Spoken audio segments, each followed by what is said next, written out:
চরম শিখরে পৌঁছে যায় তখন কিন্তু সে নিজেও বুঝতে পারে না যে তার ধ্বংস বা তার এখন শেষ হয়ে যাওয়ার একেবারে চরম সীমায় সে পৌঁছে গেছে।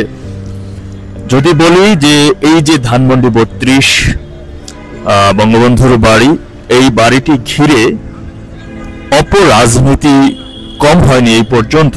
আপনারা জানেন যে এটি শুধু বঙ্গবন্ধুর একটি বাড়ি না, এটি বঙ্গবন্ধু মুক্তিযুদ্ধের জাদুঘর নামে পরিচিত। এই জাদুঘরটি এটি রাষ্ট্রীয় সম্পদে পরিণত করেছেন তারই মেয়ে, তার কন্যা শেখ হাসিনা। আজকে ৪ঠা জানুয়ারি বঙ্গবন্ধুর নিজে যে সংগঠনটি প্রতিষ্ঠা করেছিলেন সেই ছাত্রলীগের আজকে একটি প্রতিষ্ঠা বার্ষিকী। তো আমি নিজে বঙ্গবন্ধুর বাড়ির সামনে আমি গিয়েছিলাম, সেখানে পুলিশ গিয়ে আমাকে নিয়ে এসেছে যে সেখানে দাঁড়ানো যাবে না, সেখান থেকে একটা ছবি বা সর্বোচ্চ তোলা যাবে, বঙ্গবন্ধুর যে প্রতিকৃতি আছে, যে কেউ আবার মিডিয়া কর্মী সেজে সেখান থেকে যে বঙ্গবন্ধুর প্রতিকৃতিতে ফুল দিল, পরে জয় বাংলা স্লোগান দিল। এই যে একটা ভয়, এই যে একটা চিন্তা, একটা আতঙ্ক, এটি কি বিজয়ের বড় কিছু না?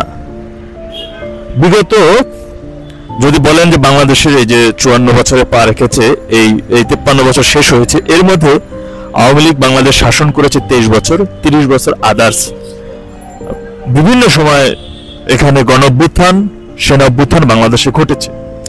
কিন্তু ২০২৪-এর মতো এমন করে সেই পাকিস্তানি হানাদার বাহিনীও কিন্তু বঙ্গবন্ধুর বাড়ি জ্বালানোর সাহস পায় না।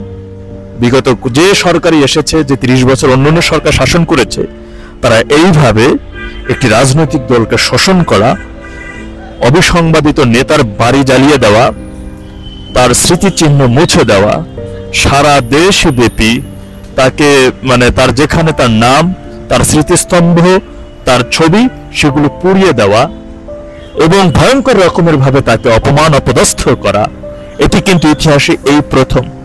আজকে দেখুন বঙ্গবন্ধু এই ৩২ নম্বরে এখানে তার বাড়ির সামনে গিয়েছি আমি, সেখান থেকে পুলিশ কিন্তু আমাকে গিয়ে নিয়ে এসেছেন যে ভাই এখানে বেশি সময় থাকা যাবে না, বেশি সময় দাঁড়ানো যাবে না। এতটুকু ঢুকতে পেরেছি গণমাধ্যমের সাথে আছি বলেই। আসলে নির্মমতা কতটা অদূরে চলে গেছে একবার আপনারা যারা সাধারণ মানুষ রয়েছেন একবার চিন্তা করে দেখুন।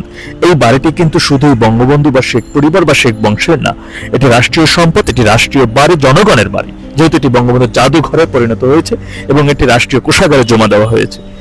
একবার চিন্তা করে দেখুন যে আপনার কোনো পূর্বপুরুষ যে চেয়ারে বসতো, যেখানে খেত, যেখানে হাঁটতো, সেই স্মৃতিটা, যেখানে তাকে মেরে ফেলে রাখা হয়েছিল, তার রক্তাক্ত অবস্থা রয়েছে, সেই স্মৃতিগুলো আর একজন এসে জ্বালিয়ে দিয়েছে, পুড়িয়ে দিয়েছে, মুছে দিয়েছে, তখন আপনার কাছে কেমন লাগবে?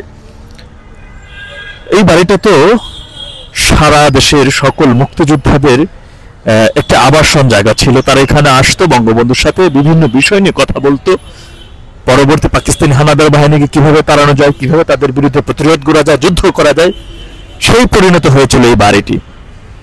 এই বাড়িটি তো শেখ পরিবার বা শেখ বংশের ছিল না, তারপরে এই বাড়িটি কিন্তু রক্ষা পায়নি। আসলে নির্মমতা চরম শিখরে পৌঁছে গেছে।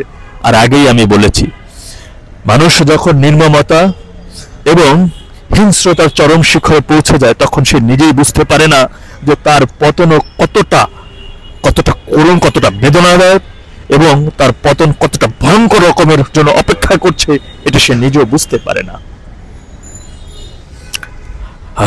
যাই হোক, ৩২ থেকে এত সময় ছিলাম, জানি না এই অন্ধকার কবে নাগাদ কাটবে বা এই অন্ধকার কাটতে আর কত সময় লাগবে, কতদিন লাগবে, সে বিষয়টি জানা নেই।